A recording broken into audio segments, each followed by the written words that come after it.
Hello everyone, welcome to Hitbullseye. So this is a series, as you all would be knowing. So those who are attending for the first time, let me inform them that this is an initiative of Hitbullseye in which we are discussing the current affairs of every day. The 5 most important news from that day we cover in this particular video series. So if you haven't subscribed to the channel, please go ahead and subscribe it, and do not forget to press the bell icon so that you get the notifications of these videos every day. Right? So let us see what all important has happened on 6th of December 2021. So we'll be talking about 5 important things. First is the Mount Semeru eruption. So Mount Semeru has erupted and it's a volcanic eruption. So we'll see what is a volcanic eruption, where has it happened, what are the geographical and what are the social implications of that. Secondly, we'll see what is Skyroot, why it is in news.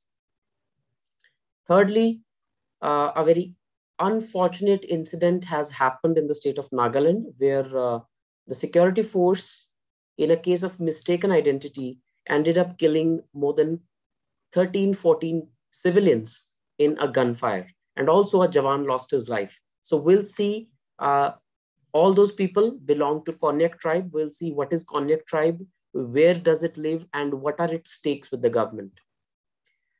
Next up, we'll talk about the Killer Squadron. So what is Killer Squadron?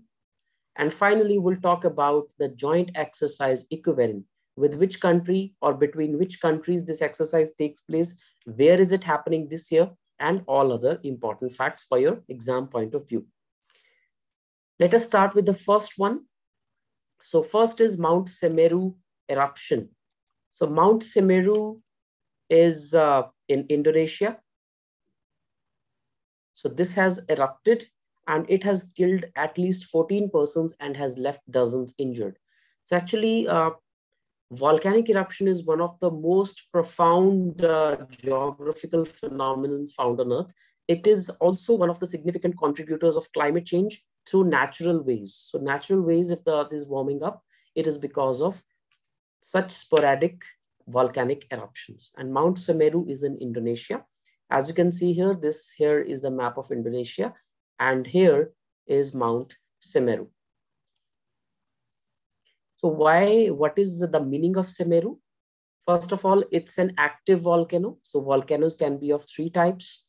They are active, they are dormant, and then they are extinct. Active volcanoes are those volcanoes which generally keep erupting over a particular period of time, say after a few years. A dormant volcano is one which used to be an active volcano but has not erupted since many years now. So it may erupt sometime in future. That's why it is a dormant volcano. And then the third category is the extinct volcano, which used to be active at one point of time, but it is for sure that it will not erupt in the future. So it is an extinct volcano. So active, dormant, and extinct. So active volcanoes are really very less in number. And this is one of those active volcanoes, and it is in the East Java part of Indonesia. It is located in a subduction zone.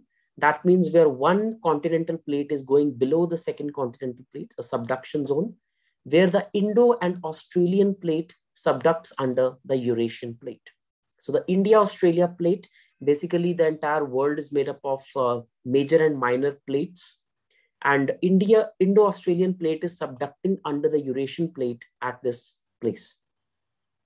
And Mount Semeru is the highest mountain on Java Island. Its name Semeru is derived from Meru, the central world mountain in Hinduism, or Semeru, the abode of gods. So this is a stratovolcano, and it means the great mountain in Sanskrit. So this has erupted. It has a lot of implications because sometimes the volcanic eruption can be so gigantic that it can even force the civil aviation industry to shut down in a significant part of the world. But thankfully, this is not that big. It's just a simple volcanic eruption, but you need to know where it has happened and what is it actually. Next, Skyroot Aerospace is in news. It has become the first privately it has become the first private startup in the space sector, you can say. So it is based in Hyderabad, Skyroot Aerospace. It has successfully test fired Dhawan 1 and has become country's first privately developed fully cryogenic rocket engine running on 2 high-performance rocket propellants. So it is the first fully cryogenic rocket engine developed by a private startup. So this is a giant leap, I would say, in context of privatization in the space technology sector, which is already there in the United States of America. And this engine was developed using 3D printing technology. What is even more significant is that has set the firm on a higher trajectory. Now this firm is going to go places because this is the first space startup in India to build a first fully cryogenic engine. And we know cryogenic technology is really, really difficult and sophisticated because you need hydrogen and oxygen at really, really low temperatures, like minus 183 to minus 263 degrees centigrade, to be filled in a liquid form into the cryogenic engine so that it can be used. And it's a very sophisticated and difficult technology to master. India itself has seen some of the projects with cryogenic engine failing in the last few years, unfortunately. But now with the entry of private sector in the space rocket manufacturing, this field is going to see a lot of innovation, a lot of research and development, and a lot of investment as well. Before this, 2 co-founders, C. Pawan Kumar, who is from IIT Kharagpur, and Naga Bharat, who is from IIT Madras, they plan to put their first launch vehicle, 20-meter Vikram 1, based on solid propulsion engine in space, which is their another, you can say, plan. So this firm has already won a national award for startups in space research and had an online interaction with Prime Minister Narendra Modi. So this is a significant news for in the field of space tech startups, which I hope, and we all of us hope, that will take the country on a positive path towards scientific research and development in the field of space. Next, a very unfortunate incident yesterday happened in the Mon district of Nagaland, where the security forces, particularly the army and the Assam Rifles, in a case of mistaken identity, killed 8 civilians in an ambush, right? And all of those were actually workers in a coal mine, and all of them belong to the Konyak tribe, which is one of the largest tribes in the state of Nagaland. They live. Some of the Konyak tribesmen also live in the country of Myanmar, which is adjoining to the state of Nagaland, and some also live in the state of Arunachal Pradesh. And they are known to be some fierce warrior tribes in the recent past. They used to headhunt. They used to kill, the people and sever their heads. So basically, this tribe is really important for the government of India because there is a lot of separatist sentiment in the Northeast. But the people of Konyak tribe were always pro-government. They always wanted the peace process to prosper, and they never allowed the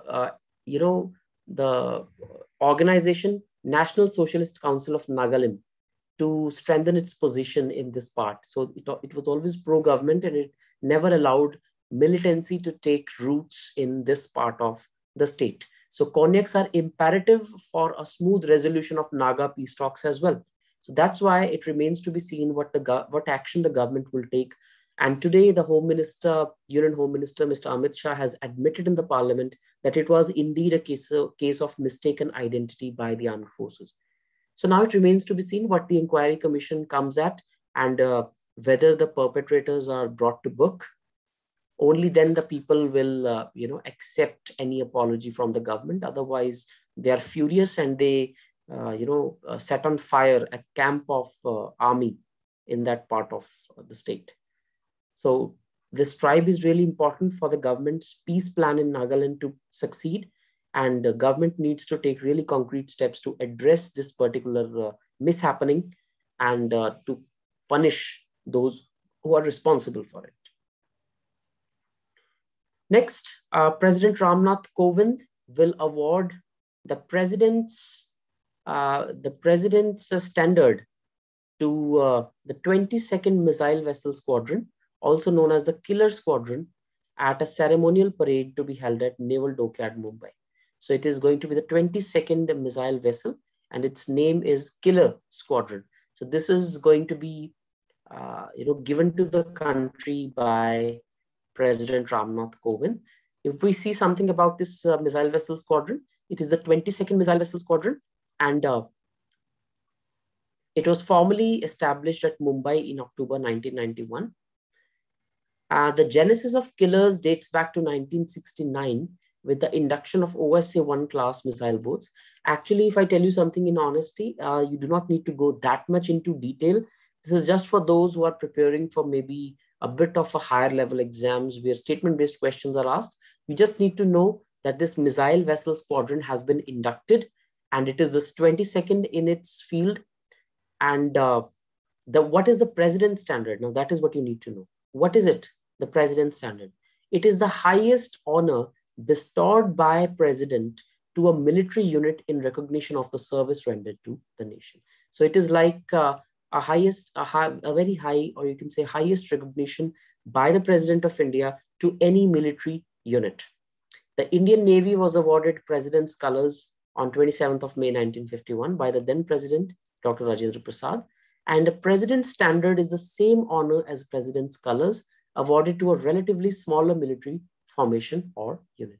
So that means this particular missile vessel squadron has performed really important military tasks in the recent past. That's why it has been given this standard. So you can simply think of it in a way that just like civilians or individuals are awarded gallantry awards or awards like Bharat Ratna, similarly, smaller military units are also given recognition, and that is called the President's Standard.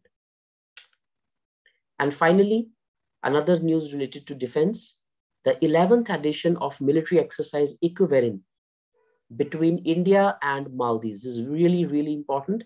So Equivalent is a military exercise between India and Maldives. As you can see on the map, so this here is India, and here you have Maldives, just south of India in the Indian Ocean.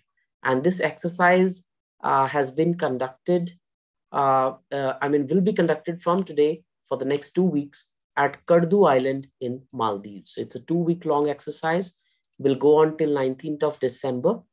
And the purpose of the exercise is to increase synergy and interoperability between armed forces of India and Myanmar.